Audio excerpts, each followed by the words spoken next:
How's it going? I'm doing great this morning. How are you guys? We are good. I'm going to start by having a conversation about Super Bowl teams because it is week 14, and we've been kind of debating for a couple days, Derrik, whether or not the Seahawks are or can be.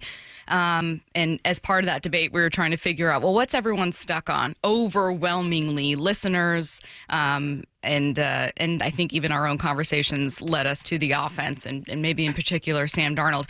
Did the Seahawks feel, look, sound like a Super Bowl team to you? You know, I think if I were to pick like the one team I want out of the NFC, it's probably not the Seahawks, but I do think they're still top three to me. Like the defense is still playing at a truly elite level, and they have not just one of the best and deepest pass rushes, but I just think that Mike McDonald, what he does as a defensive coach, is incredible. And I know the offense has had a little bit of a downturn recently, and I think, we've seen some of Sam Darnold's worst habits, but I think we knew some of those games were in there. And so I don't think that has really deterred me. I would still say the Rams are probably my favorite out of the NFC. After that, I would probably say the Packers. But then after that, I still think the Seahawks are as good as anybody else in the conference. Like, the Lions are reeling a little bit. The Eagles, I don't trust their offense whatsoever. And so, nobody out of the NFC South really excites me. So I still really do think that the Seahawks have a pretty good chance in the NFC. What do the Rams and the Packers have on Seattle? Is it simply just the quarterback position, or do you think it's deeper than that? To me, I think it starts with the quarterback position. I also think kind of in both cases, or at least certainly in the Rams case, I trust their offensive line a little bit more. And I think even though Jackson Smith-Njigba is having an incredible year as an individual, I think the Rams specifically just go deeper at the amount of guys they can tap into as skill players. I think having both Puka Nacua and Devontae Adams is a pretty rare thing that they have. And we've seen what Devontae Adams, specifically in the red zone, has done over the past 6 weeks in a way that I think the Seahawks don't really have that like Weapon X type of thing. And so I think there's that element to it. The Packers, I think, they've been a weird team this year, but I really do think that now we've seen Christian Watson get back into the lineup, Dontavian Wicks back into the lineup. They're getting Jaden Reed back. I think for a little bit there in the middle of the season, they struggled to have a vertical presence in their offense. And now that they have it, I think you're just seeing Jordan Love play closer to like the top 6-7 quarterback that I think that he is. And so I think there's kind of just that element of it to me. So I think the Seahawks defense is a little bit better than both the Packers and the Rams, but I think I just trust the quarterbacks and the overall offensive infrastructure just a little bit more. I know that we're here to talk about the Seahawks, and we have more questions for you about them and the NFC, but I wanted to look over at the AFC. We've been talking a lot about the Broncos and the Patriots for obvious reasons. And I think to come out of that conference, I'm so stunned to not see the exact same teams that I expected to be there. And you knew that the Chiefs weren't always going to go to Super Bowls and win the AFC West. And yet I wasn't expecting a season where the Bills would have so many questions and the Ravens and Chiefs could potentially be out of it. Who do you kind of see as the teams to beat in the AFC, or maybe even the teams that you most believe in? It really is a weird year for it. I think the Patriots are such a weird one because obviously part of it is they've gotten by with playing an incredibly easy schedule, right? But I do think that with as up in the air as the AFC is, when you have a quarterback playing the way that Drake May is playing, you kind of have a shot against anybody. And so even if I think the defense is going to probably fail them a little bit in the playoffs when they play some better teams, I still kind of trust their ability to win a 35-30 game. And so the Patriots I'm still in on. And then I know that they've had a little bit of a downturn in terms of the record this year, but I'm still pretty in on the Chiefs. Like I think they're going to be able to turn it around. Spags is a defensive coordinator who, once it starts to get cold in December and January, he finds his best stuff as a play caller. And then I think Mahomes, I just think he's playing at an incredible level, even if the rest of the offense is a little bit weird right now. And so this is all scary with them having Houston this week, and I think Houston does have a decent chance to beat them, but I just have a hard time seeing the Chiefs not make it in. And so I would say the Patriots are pretty scary, and then the Chiefs. And then other than that, there's some pretty fatal flaws in almost all of the other teams that make it a very weird AFC race this year. An opportunity there, Derrik, to say when it gets cold, Spags turns the heat up. But I know, I missed it. That's okay. I won't hold it against you. I thought you were going there. You could use it later. Use it later for The Athletic. Perfect. Exactly. Yeah, we've got a recording tomorrow. I'll use it then. Isaiah Stanback was on our show a few weeks ago, and he talked about how the Panthers are a team that people should watch. And ever since then, we have been taking notice of them. And, obviously they beat the Rams this week. Is there another team that you would say, hey, look out for this team because they could make some noise?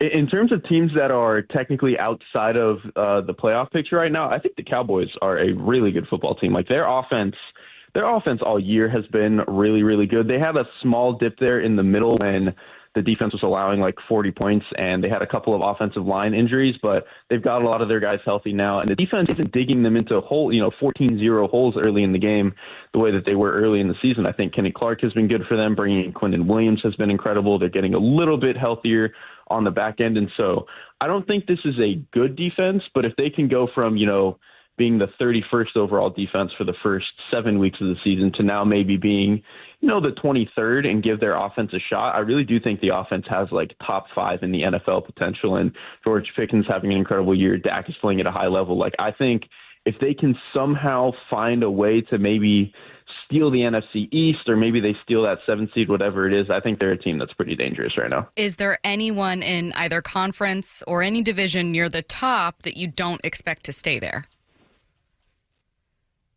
I just kind of mentioned, I think there's a good chance the Eagles kind of have a pretty bad downturn. I really struggle with seeing how the offense is going to turn around. I know at some point Lane Johnson will come back, but that might not be until the playoffs. And now I'm struggling to see, we've all seen the split stats when he's on the field, when he's off the field, and I think they've struggled. And even the rest of the offensive line has struggled. Dickerson has been banged up this year.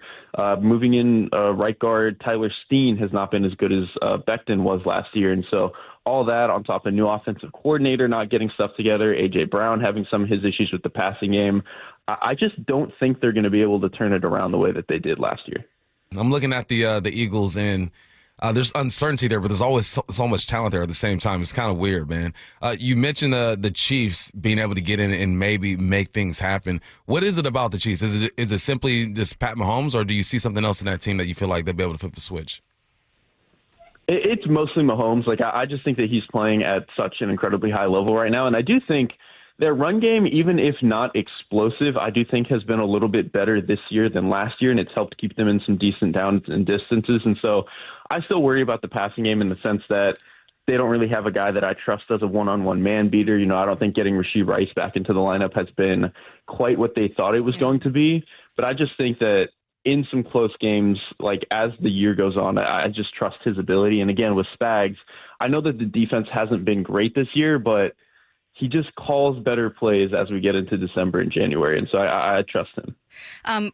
I think that a lot of people are looking at Jonathan Taylor as being an easy favorite for Offensive Player of the Year. At this point, has JSN kind of locked that up? And maybe on a related note, Drake May, your MVP?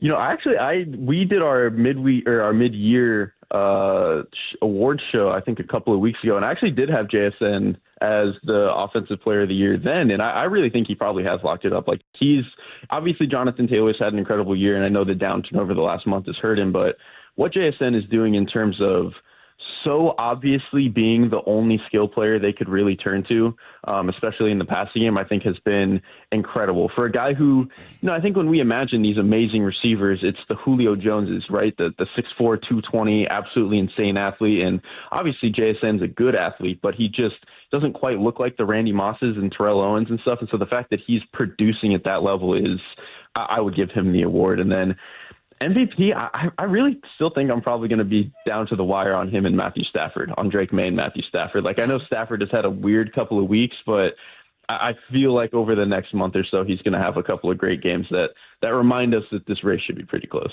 Okay, so my next question for you is admittedly multiple choice, which probably isn't great to do when we've got a football guest on, but I say it for this reason. Yesterday, we talked about some of the issues that the Seahawks have, and we decided which one was most concerning to us. So I want to tell you those 3 things and then ask you if they could magically fix one of them, what do you think would help get them furthest in the playoffs? So we discussed the turnover problem. I think they still lead the league in giveaways. It's certainly in fumbles, which is a problem. So giveaways, turnovers.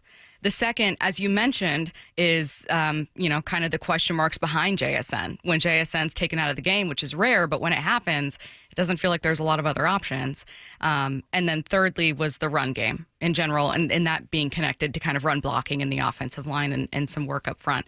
If one of those things for Seattle, turnovers, depth behind JSN, and the run game could get going that you think could give them the best chance to get to a Super Bowl, what would help you believe in the team most? That's a great question. I think for me, I would probably say the run game. And I'm someone who is always, I tend to lean like, fix the run game and the rest of the team will follow. But I do think in the case of Sam Darnold in this offense, that really does apply because I think we know that the way that Kubiak wants to run the offense, right? He does want to be able to run the ball. They want to be under center, have 2 and 3 tight ends on the field and be able to tap into play action. And I think that's when we've seen the best of Sam Darnold. He's an awesome quarterback on 1st and 10 when we can get these play action chunks and stuff like that. I think we've seen a little bit this year and over a lot of his career that on maybe 3rd and 7 where it's a pure pass, he can be a little bit more up and down, and that's where you get some of the turnovers. But if they could fix the run game and they could be in more, maybe 3rd and 1s or it's just 2nd and 4 all the time and the whole playbook is open, that's where I think you get a really, really dangerous version of Sam Darnold in the passing offense. So I would say let's fix the run game. Yeah, the run game is weird because they've gone for over 100 yards with the last, 3 or 4 weeks in a row, but you haven't had those explosive plays. And I say that, and Ken Walker is still top 3 in the league when it comes to explosive runs. So the run game is a weird thing for me. Are there any concerns defensively, or do you feel like, let me rephrase that, just where do you think this defense ranks when it comes to the top defense in the game? I still think the defense is awesome. I would say Houston, to me, is probably the best defense in the league. I just think when you have Will Anderson playing the way that he's playing in their secondary, I think they're probably the scariest unit in the league. After that, to me, it probably is still Seattle. I know Denver's defense is awesome. The Rams' defense is pretty good. Eagles' defense is pretty good. But I just think when I think about how deep Seattle's front is, mixed with a couple of really nice players in the secondary, I think Witherspoon, when he's healthy, is awesome. Same thing for Tariq Woolen. Eminwari, I think, is a little bit more up and down, but he's such a unique piece that allows him to do stuff that I think he's nice for them to have, especially with the way that McDonald weaponizes them. So I just think, too, in the playoffs, you don't just need the players, right? Like, you need a coach that you trust to scheme up some really interesting blitzes. I mean, that's exactly how the Rams got Sam Darnold last year, right? And so I probably trust Mike McDonald in that sense more than anyone else. So I would say maybe Houston's in their own tier, and after that, it's the Seahawks.